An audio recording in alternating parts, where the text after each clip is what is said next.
Salut les gars, bienvenue sur la chaîne Pacifista. Donc c'est les amoureux de One Piece. On aime One Piece et on va commencer à faire des reviews. Donc une fois par semaine pour ceux qui veulent nous suivre. Pour les fins analyses de One Piece et les amoureux, ceux qui kiffent lire des chapitres, ceux qui les attendent toutes les semaines. Donc on est là, on veut du One Piece, c'est ça qu'on kiffe. C'est parti pour le chapitre 1111, donc la review. Là on voit Luffy, Zoro, Sanji, la fine équipe, hein, vraiment. Luffy, je me demande c'est quoi comme pistolet qu'il porte. Et surtout Zoro, je me demande c'est quoi ce sabre. Sanji, toujours aussi classe, hein, faut le dire. Ok, donc le bouclier solaire. C'est le titre du chapitre. Luffy qui mange des frites. Vegapunk. Une petite capsule. Qui a l'air de manger des frites aussi. Elle est belle cette image. Avec Bonnet, Nami et Kuma. Bon, c'est parti. Donc on a Mars qui a réussi à transpercer le dôme. Une attaque de la plus haute autorité. C'est les 5 doyens les gars. Ça sent vraiment la fin de One Piece, hein. C'est aussi pour ça que je me suis mis dans les reviews. Je vous dis la vérité parce que là, ça fait des années qu'on suit One Piece. On sent que ça va finir. Donc on va donner toutes nos petites analyses et nos critiques. Le bouclier solaire. Donc là, c'est Mars. Il a un regard vraiment ténébreux, hein, sombre. On dirait Berserk. Je sais pas si ça vous fait penser à Berserk aussi, mais pour moi, ça me fait penser à Berserk. Même la première apparition là qu'ils ont fait avec les 5 doyens, on dirait vraiment Berserk. Donc là, il y a Jinbei qui le voit. Je pense qu'il l'a vu, Jinbei aussi. Ils ont l'air loin l'un de l'autre en tout cas, hein. Ils n'ont pas l'air proches. Qu'est-ce que c'est que ça? D'où vient ce haki? Même Jinbei il est choqué. Zoro, tu lui as réglé son compte? On doit partir maintenant. Jinbei. Non. Ah ouais, Rob Lucci il s'est fait croquer par un tigre là. Là il a pris une grosse griffure, hein. C'est un tigre. Ça se voit. Là, il a mangé la griffure du tigre de Zoro. Jinbei, c'est bon? C'est Sanji, ça. Une petite seconde. C'est bon, Zoro, t'as gagné. Gyojin Karaté. Rob Lucci. Désolé, Rob Lucci. Gozen Mai Gawara. Elle est compliquée, son attaque. Shuto. Bref, il l'envoie valser. En fait, moi, il y a un truc que je voulais vous dire aussi, pour tous ceux qui suivent One Piece, c'est... Il y a des gens qui ont suivi le combat entre Rob Lucci et Zoro, et d'autres qui ont suivi le combat entre Who's Who et Jinbei. Quand Who's Who affronte Jinbei, vous voyez bien, les gars, qu'ils ont à peu près le même niveau. Enfin... Who's Who et Rob Lucci ont à peu près le même niveau. Quand vous relisez les vidéos, ou quand vous relisez le manga, ou quand vous regardez l'anime, comme vous voulez, et ben en fait vous pouvez constater que Who's Who dit à un moment qu'il n'avait rien envié à Rob Lucci. Donc le fait que le Rob Lucci tienne tête à Zoro, il n'y a rien d'étonnant, quoi. Vu comment Who's Who a tenu tête à Jinbei, même si Jinbei l'a battu par la fin, quoi. Donc petit aparté. Agent du CP9, Paul. Agent du Cypher Paul. Aegis, Zero, Rob Lucci. Où est York? Rob Lucci, il est choqué, hein. C'est vrai que franchement, la forme, il est majestueux, hein. Moi, ça me fait penser aux créatures dans Berserk, les gars. Franchement, je pense que là, il fait une petite dédicace, hein. Où est York? C'est vraiment, ça se voit, c'est même pas une menace, ça se voit que c'est vraiment genre le gars il attend que la vérité. Là s'il lui dit pas la vérité, ça se voit qu'il va même faire plus que ça, je pense. Dépêchons-nous. C'est quoi ce truc? Elle est toujours retenue dans la salle de commandement, au 3e étage du bâtiment A. Il est blessé, Rob Lucci, hein. Roronoa Zoro, Jinbei, le paladin des mers.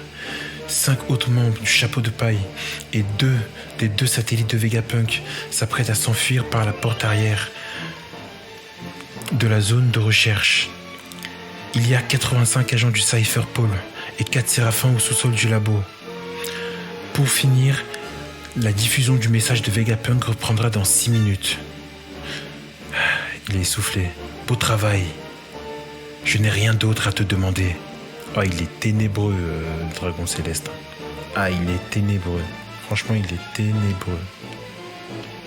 Attendez, Kaku, mon partenaire, je crois qu'il est encore là-bas. Il doit être blessé. Épargnez-le, s'il vous plaît. Ce sera bien difficile. Je n'ai pas l'habitude de faire attention aux insectes que j'écrase. Ah ouais, il est vraiment vénère. Là, on revient sur Luffy et les géants. Donc, les vieux géants, ça fait 2 ans. Chapeau de paille, on te reconnaît à peine. Gabababa, comment peux-tu connaître l'apparence d'un dieu d'Elbaf? Hein? Bah, ton apparence. Elle est vraiment surprenante. Gabababa. Chichichichi. Je comprends pas ce que tu me racontes, mais on verra ça plus tard.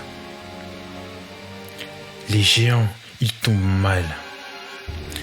Ils sont énormes. Ils ressemblent aux bêtes féroces de la forêt d'Elbaf. Et attendez, on doit fuir, pas se battre. On sait, Sanji nous a expliqué quand on est arrivé. Ah ouais, donc Sanji il les a briefés un peu, quoi. Quand vous verrez Luffy, dites-lui qu'on se retrouve à l'autre bout de l'île. Dory, Brogy, je compte sur vous. Compris, on se voit là-bas. Donc là, on voit qu'ils se barrent tous à l'arrière de l'île. Et là, je crois que c'est Dory. Non, je crois que c'est Brogy, lui. Les infos disaient que la marine vous avait encerclé. Non, les infos disaient que la marine vous encerclait après tout. Et là, il siffle la corne. Gros sifflement. C'est le signal des capitaines. Ils ont retrouvé le chapeau de paille. Tous au navire. Ils battent en retraite. C'est ce qu'on va voir. Permettez-moi de souffler dans ma propre corne. Votre fuite n'a plus aucun intérêt. Et là, dégagement du haki des rois, les gars. Ça, c'est vénère, les gars. Là, gros dégagement du haki des rois. Putain, le Facocha, là, il rigole pas. Là, t'as Luffy, il se décompose. Ah, mais là, il est... Même Brogy, il est choqué, quoi. T'as tout qui se barre. Même sa cicatrice, et bah, bouge tout. Ouah. Ah ouais, ça va jusqu'au navire de guerre, quand même. Ils se déchaînent là-bas. Ça, c'est les marines. Allez, coup de haki des... Ça, là, on peut vraiment confirmer que c'est du haki des rois. Pour une fois, tu vois. Moi, je suis pas trop d'accord avec Ryo Sensei. Je vous dis la vérité, il y a beaucoup de points où je suis pas du tout d'accord avec lui. Mais sur ça, je suis d'accord. Le haki des rois, c'est pas tout le monde qui l'a.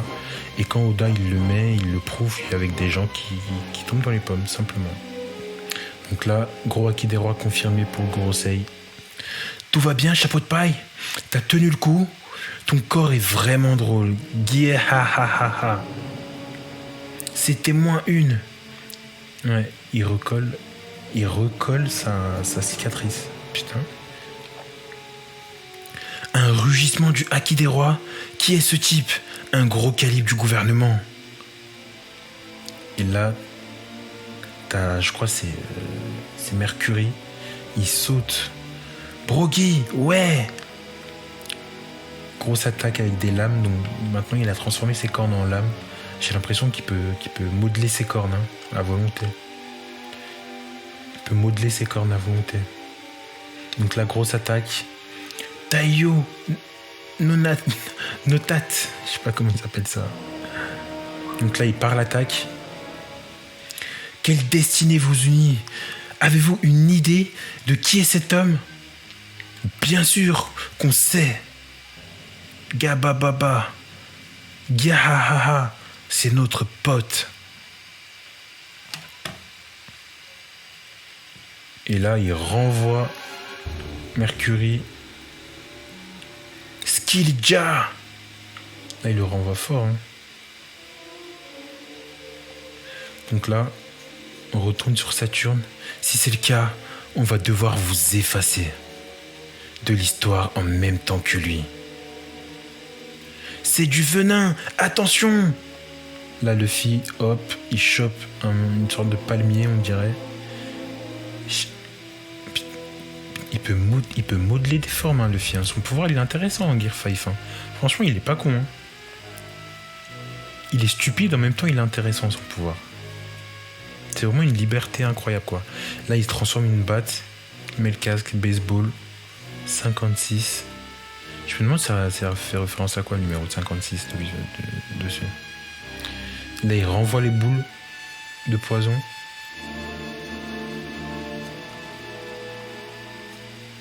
Giahahaha, goûtez à votre propre poison. Et là... Ouah, ils ont explosé. Ouais, c'est vrai que franchement, c'est drôle. Non, Oda, il est fort. Franchement, il est fort. Ça doit pas être facile de maîtriser un personnage comme Luffy, comme ça. Franchement, les gars, c'est pas simple. C'est vraiment pas simple. C'est vraiment pas simple. Les dessins, ils sont jolis. Moi, j'aime bien. J'aime bien le côté un peu cartoon et tout. Je trouve que ça sort pas de l'esprit de One Piece. Ça reste du One Piece. Mais contre Barbe Noire, j'ai hâte de voir ce que ça va donner. Hein. Capitaine, les flammes vont bloquer la forêt. Compris, on y va. Donc ça, c'est les géants qui disent à leur capitaine. Ils ont disparu. Gababababa. Non, on doit se dépêcher. Ces types, ils sont immortels.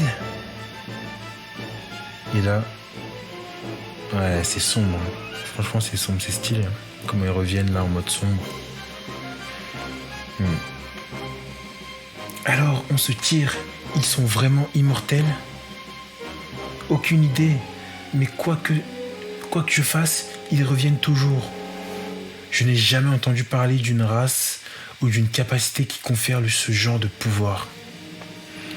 On est peut-être en train de fuir, mais je considère ça comme une victoire. Gabababa, c'est pas faux. C'est vrai que c'est une victoire quand même. Mais après tout, leur but, c'était pas non plus d'affronter le Gorosei. Hein. Où se trouve la pièce affichée sur l'écran? Gia, un monstre, il parle. Qui es-tu? Laisse-moi tranquille. En plus, si vous vous rappelez bien, quand le Gorosei il s'adressait à York, c'était lui. Hein. C'est lui qui parlait avec York. C'est les deux là qui parlaient. C'est les deux qui menaient la conversation. Sauf que elle l'a pas reconnu et lui, il sait exactement qui elle est. Donc là, on a Kizaru. Monsieur Kizaru, vous êtes blessé? Laissez-nous vous soigner. Mes blessures sont profondes. Laissez-moi me reposer. Il faut s'occuper tout de suite. Jinbei et Zoro, on est en route. On irait plus vite si tu me laissais courir. Ça, c'est Jinbei qui dit ça à Zoro. Devant le bateau, donc là, il y a les Visamiro qui les attendent. Tu n'iras nulle part, dit Waleri Bonny. Là, il y a Sandy qui les rejoint.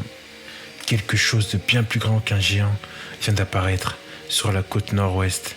Les flammes ne lui font rien. C'est comme un titan au milieu de l'enfer. Il semble marmonner quelque chose. Pardonne-moi, Joy Boy. Des excuses pour quoi faire. Et ouais, les gars. Là, franchement, je pense que ça va. On arrive vraiment sur la fin de One Piece. Hein. On arrive sur la fin de One Piece. Le robot, là, je sais pas à quoi il fait référence. Donc ça, on verra par la suite. On verra par la suite, mais pas mal, c'est un bon chapitre. Bon chapitre. 3 semaines de pause, donc on va voir si on va refaire une vidéo d'ici là, mais pour analyser un petit peu le chapitre, il était plutôt intéressant, c'est vrai. Les Visamiro, je pense qu'ils vont se faire fumer. Je pense que soit, si c'est pas Bonnie qui les fume, c'est Sanji qui va les fumer. Ou des géants. Mais Ouais, les trois vice-amiraux là, je pense qu'ils vont pas non plus trop se laisser faire, hein. Kizaru, pas grand chose à dire. Franchement, je pense que déjà là, on sait que. Enfin, on sait, c'était évident, hein. Mais un amiral n'a pas le niveau d'Ayanko, ça c'est sûr. Ça c'est sûr. Parce que là, Kaido, par exemple, contre Kizaru, mais Kaido, un coup, un Raime Hake, je crois qu'il le met par terre, hein. Un Raime Hake bien placé. Je sais pas si Kaido